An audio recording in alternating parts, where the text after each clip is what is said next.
Assalamualaikum warahmatullahi wabarakatuh. Selamat pagi. Mungkin sebelumnya suara saya sudah terdengar, Kak? Sudah, Dokter. Sudah.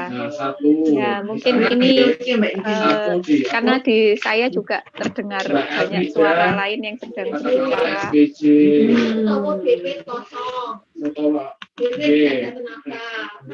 Baik, mungkin kepada seluruh peserta sekali lagi saya himbau untuk menonaktifkan mikrofonnya melalui opsi yang ada di pojok kiri bawah. Mungkin dari seluruh peserta bisa menonaktifkan terlebih dahulu selama materi berlangsung demi kelancaran acaranya seperti itu. Terima kasih. Baik, Dokter Atri, mungkin bisa dilanjut.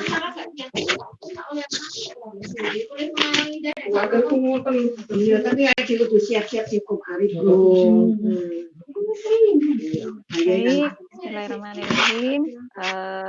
Hari ini saya mendapatkan judul dari panitia untuk pagi hari ini adalah untuk meningkatkan rasa syukur dan semangat untuk hidup lebih sehat dan bahagia.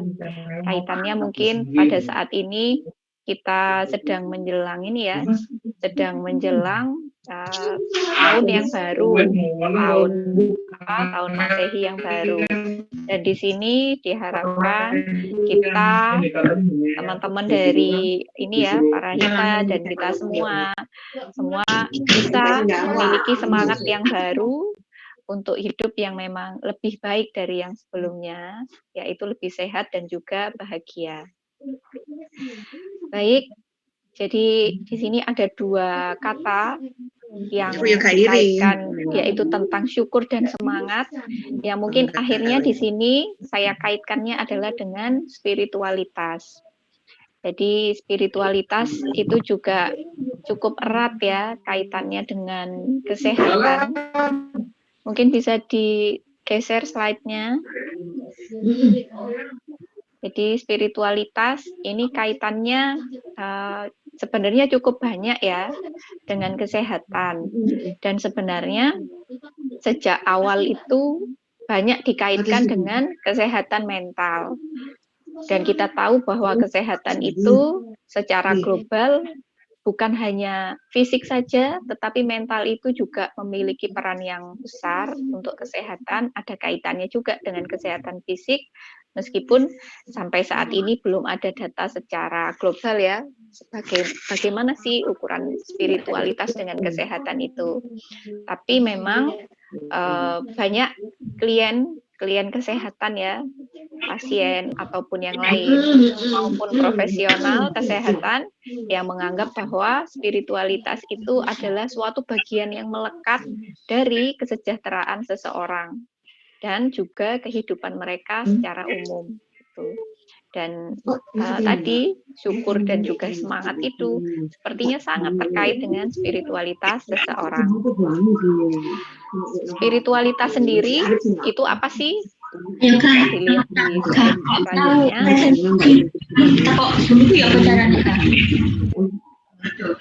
Maksudnya slide-nya bisa digeser.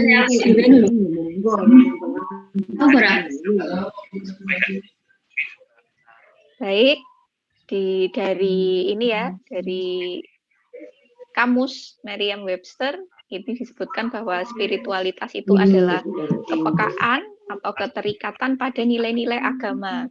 Meskipun pada kasus-kasus lain ya disebutkan bahwa agama dan spiritualitas itu adalah suatu hal yang berbeda. Atau juga kualitas atau keadaan spiritual dari seseorang.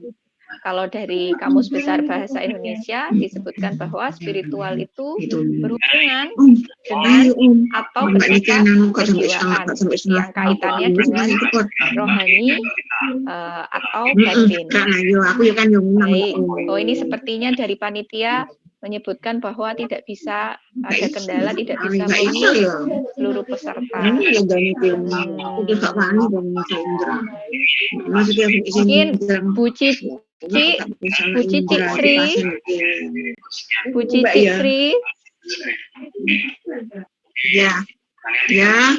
bisa di-mute dulu Bu untuk ini mikrofonnya biar suaranya tidak masuk.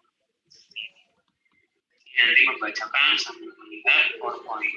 Kita coba misal PowerPoint yang lain. Di sini ada ya, satu lagi ada Bu Ratih, Mbak Ratih atau Bu Ratih, Kak Ratih. Mungkin mikrofonnya juga bisa dimatikan. PowerPoint-nya, klik double klik. Bu Ratih, ya terima kasih. Alhamdulillah, terima kasih. Moga-moga panitia berkenan ya. Jadi kita lanjutkan lagi tentang spiritualitas tadi. Mungkin slide selanjutnya. Jadi histori atau sejarahnya ya, sebenarnya masalah emosional kaitannya batin tadi ya, itu dianggap sebagai masalah yang berasal dari agama atau spiritual. Dulu kala itu seperti itu. Jadi masalah mental apapun itu kaitannya adalah dengan agama atau spiritual. Dan di sana akhirnya kelompok agama seringkali menjadi penyedia utama untuk perawatan kesehatan mental. Nah, tapi kemudian ini berubah akibat beberapa hal yang terjadi.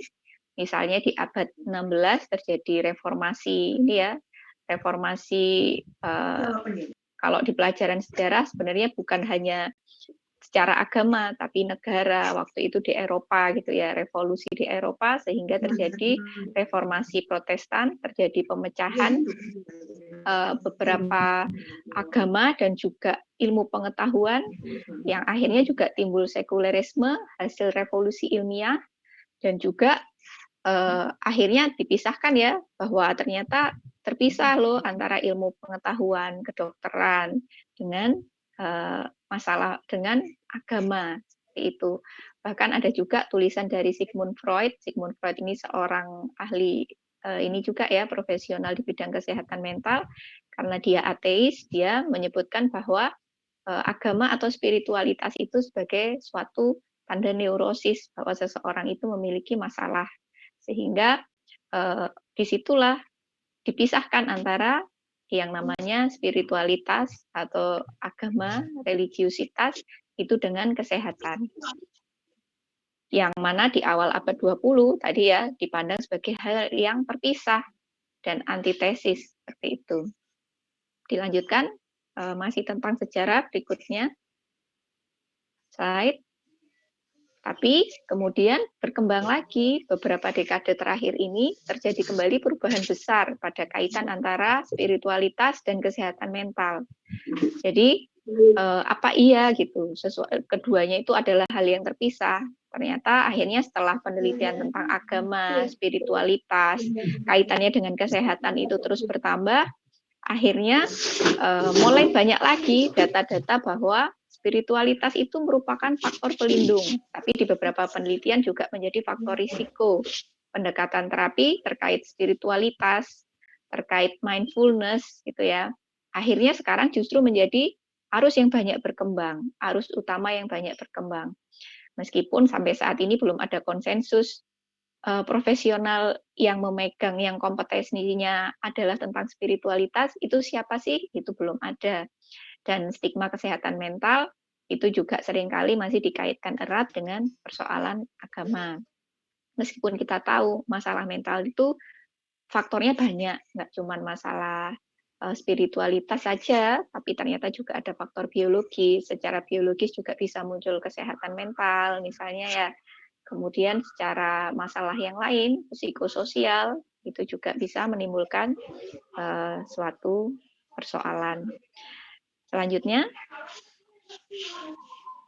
akhirnya spiritualitas itu dijelaskan sebagai suatu dimensi yang khas, yang berpotensi pada diri seorang itu sebenarnya kreatif dan universal. Yang itu pengalaman manusia yang muncul baik dalam kesadaran subjektif individu maupun dalam komunitas, kelompok sosial, dan juga tradisi.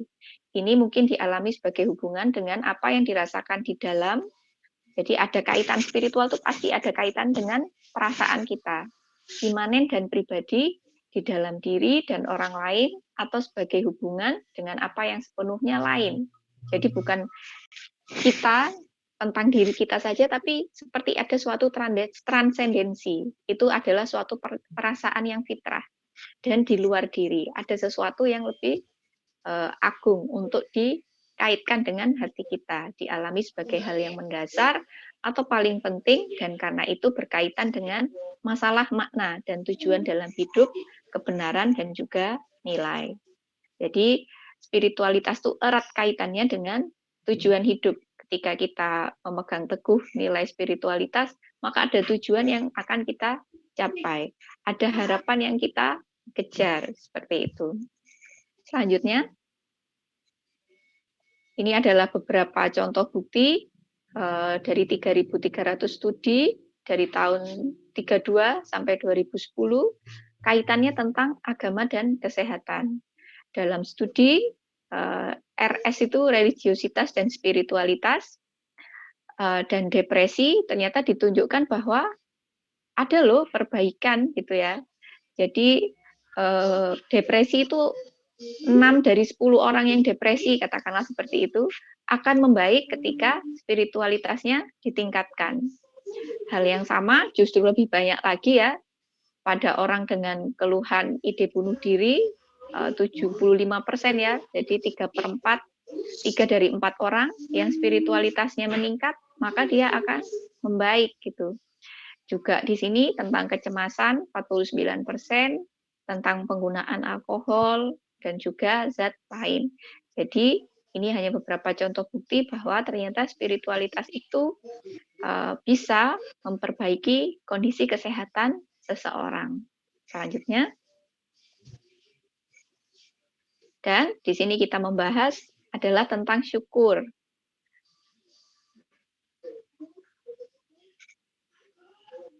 Syukur ini sebagai salah satu dimensi dari spiritualitas. Jadi di sini syukur itu, spiritualitas itu luas sekali gitu ya, luas sekali. Tapi syukur ini adalah hanya salah satu bagian darinya. Tapi meskipun hanya salah satu bagian saja, ternyata syukur ini memiliki efek yang besar. Mari kita lihat sedikit-sedikit ya. Ini dari hadis riwayat Ahmad, karena saya seorang muslim ya, bisa saya nukilkan dari hadis adalah, barang siapa yang tidak mensyukuri yang sedikit, maka ia tidak akan mampu mensyukuri sesuatu yang banyak. Mungkin teman-teman di sini memiliki ini ya, memiliki keunikan dibandingkan orang lain gitu ya. Tapi apa yang ada itu ketika kita merasa tidak bersyukur, maka di sini disebutkan barang siapa yang tidak mensyukuri yang ada, yang entah itu sedikit ya di sini dikatakannya, maka belum tentu ia juga akan mampu ketika ia memiliki sesuatu yang lebih dari itu, yang banyak. Jadi syukur ini kita mulai dengan hadis ini. Selanjutnya,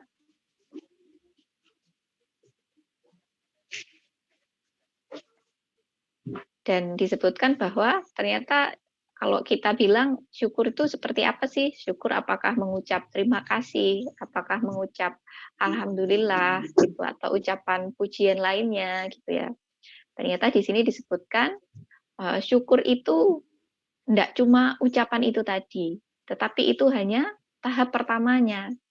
Yang pertama adalah bersyukur dengan lisan, yaitu memuji pada yang telah memberikan nikmat.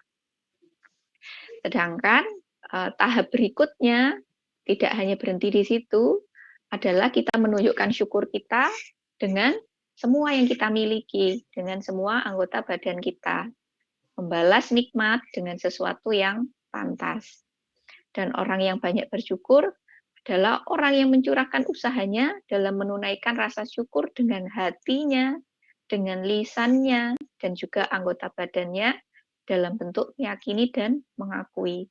Maka kita disebut total bersyukurnya ketika kita tidak hanya mengucap terima kasih, tapi kita juga menunjukkan itu dari afeksi kita, dari psikomotor kita, melakukan sesuatu untuk menunjukkan rasa syukur tersebut. Selanjutnya,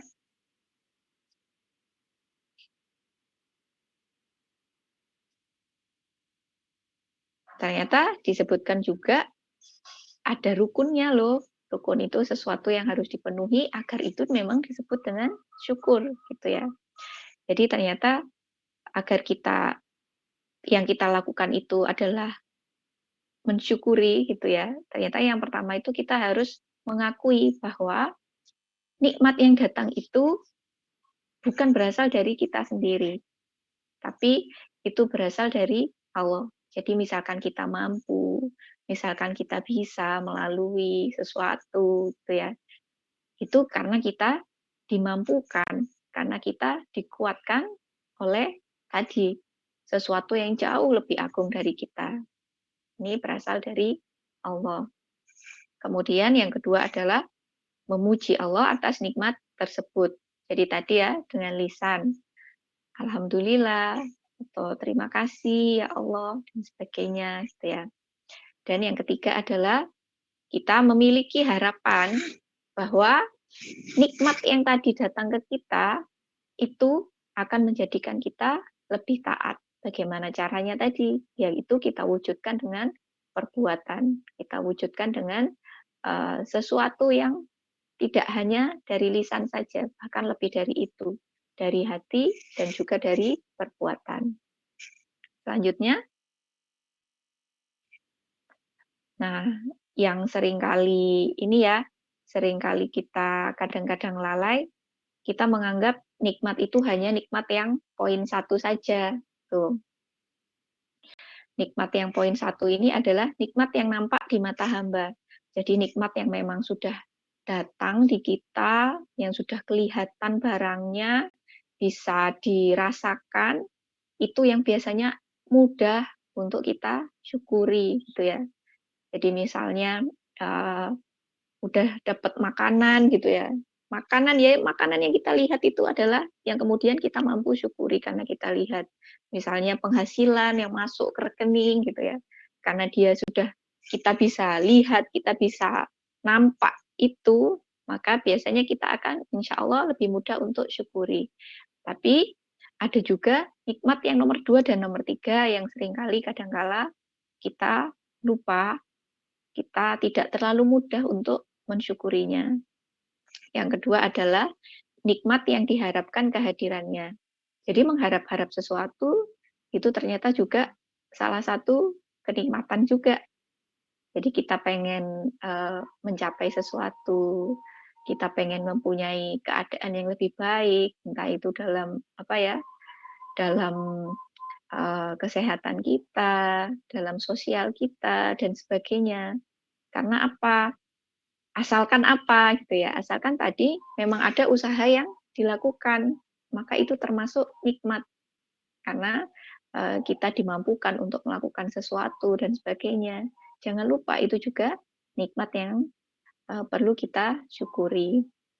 Dan ada juga nikmat yang kadangkala tidak kita rasakan, karena biasanya itu sudah katakanlah itu sudah biasa gitu ya. Jadi misalnya di diri kita punya misalnya kedua mata yang masih bisa melihat. Kadangkala kita tidak lagi merasakan itu, padahal itu adalah suatu karunia, suatu hal yang harus disyukuri dengan amat sangat gitu ya. Kita bisa bernafas, kita bisa menghirup oksigen setiap hari gitu ya. Ataupun hal-hal lain. Kadangkala suatu yang biasa itu menjadi tidak terasa, tapi jangan sampai seperti itu, kita harus tetap mampu untuk mensyukuri itu. Misalnya orang tua yang selalu bersama kita, jangan sampai kita ngarep-ngarep orang lain gitu ya, sampai berterima kasih pada orang lain, padahal ada orang tua kita yang mungkin itu adalah nikmat yang paling luar biasa untuk kita. Jangan sampai karena terbiasa, akhirnya kita tidak merasakan itu. Selanjutnya, ada 2 kenikmatan yang banyak manusia tertipu, yaitu nikmat sehat dan waktu senggang. Di sini disebutkan bahwa sebenarnya sehat itu tidak terbatas pada kondisi sehat yang optimal 100% tanpa minum obat sama sekali, tidak. Tapi ada juga kesehatan itu bisa disebut ya sehat secara klinis, maksudnya misalnya orang darah tinggi, tapi dia setiap hari minum obat darah tinggi, tapi ketika dia optimal, dia bisa melakukan apapun pekerjaan yang ia inginkan, dia bisa memiliki harapan, dia bisa mengatur apa yang harus dia lakukan, maka itu juga suatu kesehatan yang bisa beliau optimalkan. Seperti itu. Jadi kondisi kesehatan seseorang itu bisa berbeda-beda, dan juga di sini dikaitkan dengan waktu senggang. Seseorang tidaklah dikatakan memiliki waktu luang hingga badannya juga sehat. Barang siapa yang memiliki dua nikmat ini, yaitu waktu senggang dan nikmat sehat, hendaklah ia bersemangat. Nih, ternyata disebutkan, hendaklah ia bersemangat. Jangan sampai ia tertipu dengan meninggalkan syukur pada Allah atas nikmat yang diberikan.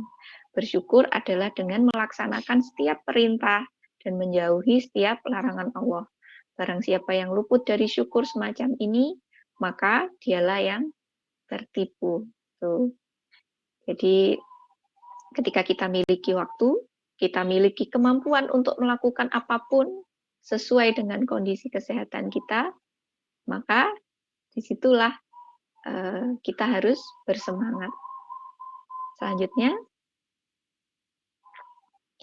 ini ada beberapa hal yang bisa kita lakukan agar kita mudah bersyukur. Yang pertama, kita harus mengatur mindset kita. Jadi mindset itu gimana sih? Ya, mindset itu sebenarnya kita sendiri yang bisa atur. Ketika kita punya kebiasaan pikir yang tidak biasa atau kurang baik, maka kita harus paksa agar bisa berubah. Kita atur perlahan-lahan. Jadi kita atur di sini, misalkan kita memiliki target penghasilan misalnya 10 juta gitu ya. Tapi kita baru punya penghasilan 2,5 juta per bulan misalnya. Kalau kita kebayang yang 10 juta, akhirnya kita akan sulit untuk bersyukur. Wah, gajiku cuma segini misalnya. Nah, agar mudah bersyukur, maka kita ubah mindset kita. Dengan 2,5 tadi itu, ternyata kita sudah bisa menyisihkan untuk orang tua kita. Kita bisa membeli beberapa kebutuhan sehari-hari kita. Maka mindset kita adalah, alhamdulillah bulan ini dengan 2,5 juta tadi, saya dapat memberi kepada orang tua saya dapat membeli barang yang saya inginkan, memenuhi kebutuhan sehari-hari. Itu akan mempermudah kita untuk bersyukur. Lihat yang ada, kita sudah buat apa, itu kita syukuri dulu. Yang kedua adalah menuliskan hal-hal baik. Jadi dengan menulis itu sebenarnya banyak bisa membantu kita. Salah satunya untuk membantu kita bersyukur. Jadi hal baik apa sih yang sudah terjadi pada kita hari ini? Tuh. Dan itu juga bisa membantu kita menghindari lupa bersyukur. Misalnya kita tiap sebelum tidur ini deh bikin diary misalnya di HP atau di laptop atau mau di buku. Kita tuliskan hal-hal baik setiap hari untuk disyukuri. Bisa 1 aja minimal atau lebih banyak. Karena itu biasanya juga akan membantu ketika mood kita lagi agak turun, ketika kita buka diary yang isinya hal-hal baik, maka kita juga bisa terbantu baik lagi moodnya, karena kita, oh iya, alhamdulillah, aku bisa seperti ini kok kemarin, berarti insya Allah kali ini juga bisa, misalnya seperti itu. Yang ketiga adalah yakin dengan rezeki, karena rezeki tidak akan tertukar. Oh, aku udah kerja berat seperti ini, kok dapatnya cuma 2,5 juta tadi misalnya, gitu ya. Jangan sampai seperti itu, karena rezeki tidak akan tertukar. Tidak ada hasil yang mengkhianati usaha ketika kita memang sudah ikhtiar dan juga tawakal. Karena rezeki bentuknya mungkin bukan yang tadi tuh misalnya hanya yang 2,5 juta. Tadi itu si orang yang tadi ya, si contoh tadi, si bulan tadi. Karena bisa aja ternyata setelah dilihat, oh dia punya keluarga yang bahagia, dia punya teman-teman yang baik, dia punya kendaraan yang nggak bandel gitu, nggak suka mogok misalnya. Nah, misalnya ada orang lain yang bekerjanya, dia anggap, oh dia tuh kerjanya enak-enak, penghasilannya lebih besar dari saya. Rezeki tidak akan tertukar. Mungkin di balik itu dia punya kendaraan yang sering mogok, jadi sering ke bengkel, atau mungkin dia punya masalah lain dan sebagainya. Rezeki tidak akan tertukar. Jadi syukuri apa rezeki yang kita terima berapapun itu.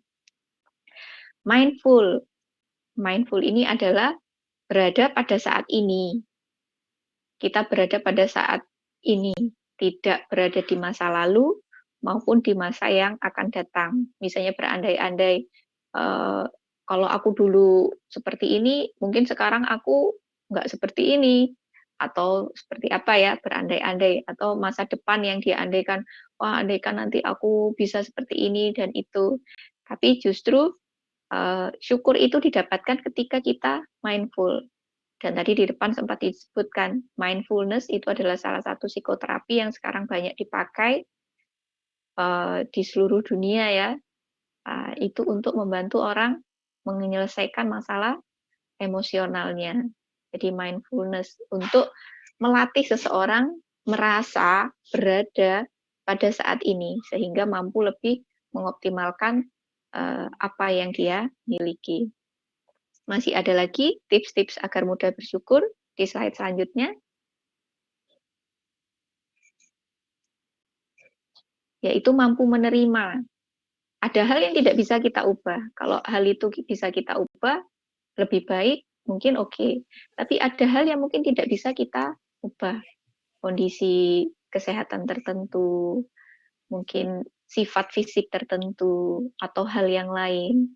Maka terhadap hal-hal itu akan lebih baik ketika kita mampu menerima, yaitu kita memandang positif setiap hal yang terjadi dan mampu menerima dengan sikap yang konstruktif.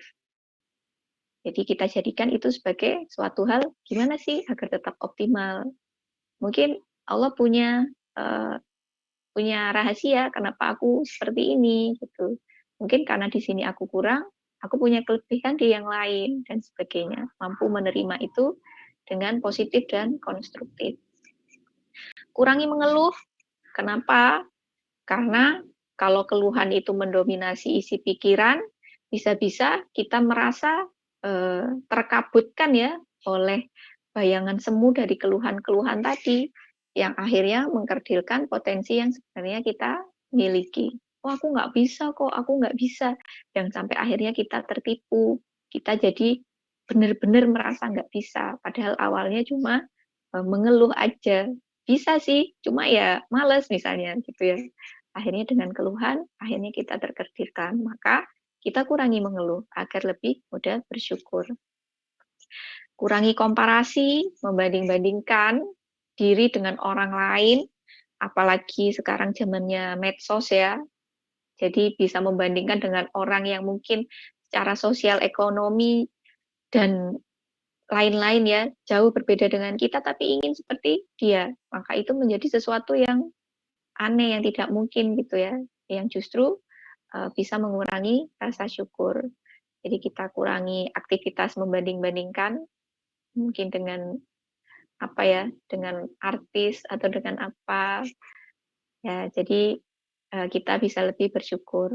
Lakukan kegiatan sosial, ikut di yayasan, ikut di suatu lembaga, karena wawasan kita akan lebih terbuka, kita akan memiliki motivasi-motivasi baru, berbagi dengan orang lain tuh akan banyak ini ya, membuka pikiran kita, menimbulkan kreativitas, dan akhirnya kita bisa menemukan makna hidup yang menjadi suatu hal penting untuk kita bisa lebih bersemangat menjalani hidup. Dan ada satu lagi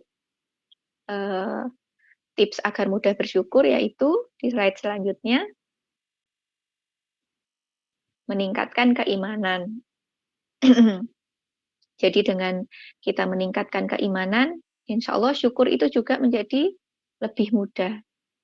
Dari kita menyadari nikmat yang telah Allah berikan, berterima kasih kepada orang yang menjadi perantara pemberi nikmat Allah, merasa cukup atau qanaah ya atas apa yang kita miliki, memuji tadi dengan lisan, bersedekah, merenungkan nikmat Allah tadi ya, baik itu yang nampak, baik itu yang tidak nampak, baik itu yang sudah terbiasa, tapi itu juga tetap nikmat loh meskipun biasa kita dapatkan gitu ya. Dan dengan keimanan yang meningkat, insya Allah syukur itu menjadi lebih mudah, semangat juga jadi lebih gampang datangnya. Selanjutnya, apa yang diperoleh dari syukur? Ternyata rasa syukur itu bisa memperbaiki mood. Jelas ya, rasa syukur membuat perasaan lebih bahagia secara keseluruhan dan menurunkan tingkat stres dan juga depresi. Kadangkala ada yang ini ya, kalau ada teman yang lagi susah, jangan dibilang kurang bersyukur gitu ya. Wong sudah bersyukur kok dibilang kurang bersyukur, misalnya seperti itu. Saya tidak menyalahkan orang keduanya, tapi saya hanya mengingatkan tentang syukur ini, bahwa syukur itu nggak ada kadarnya kok. Jadi nggak ada cukup 1 kali, cukup 2 kali, cukup 3 kali nih ngucap alhamdulillahnya, misalnya seperti itu.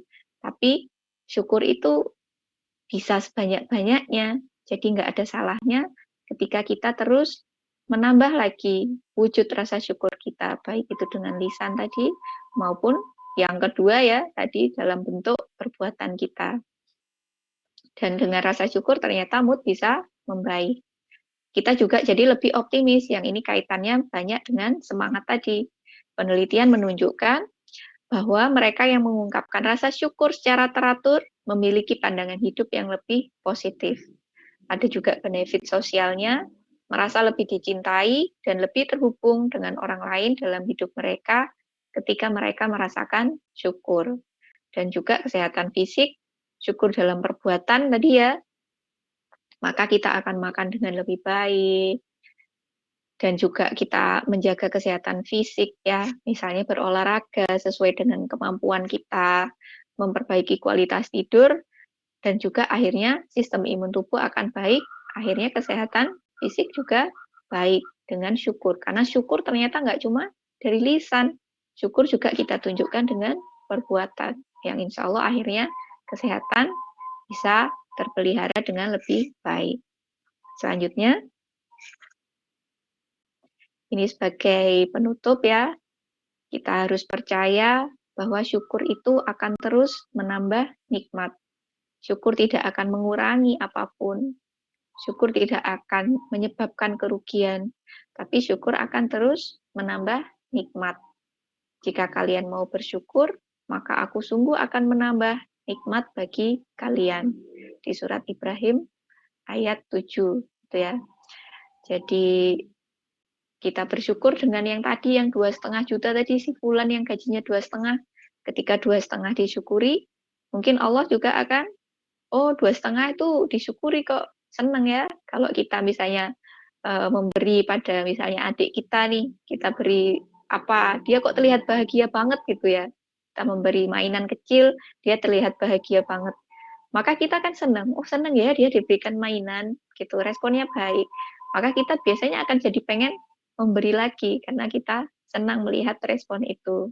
Kalau misalnya dikasih aja nggak bisa dijaga, kan kita pasti, nggak bisa dijaga ngapain beli mainan lagi gitu. Nah ibaratnya seperti itu, ketika kita memiliki mainan kecil tadi, mari kita syukuri agar yang memberikan kita tadi bisa memberikan kita lagi jauh lebih banyak. Tadi diawali dengan hadis bahwa ketika kita nggak mampu mensyukuri mainan kecil tadi, jangan harap nih kalau dikasih mainan besar bisa kita syukuri juga, gitu ya.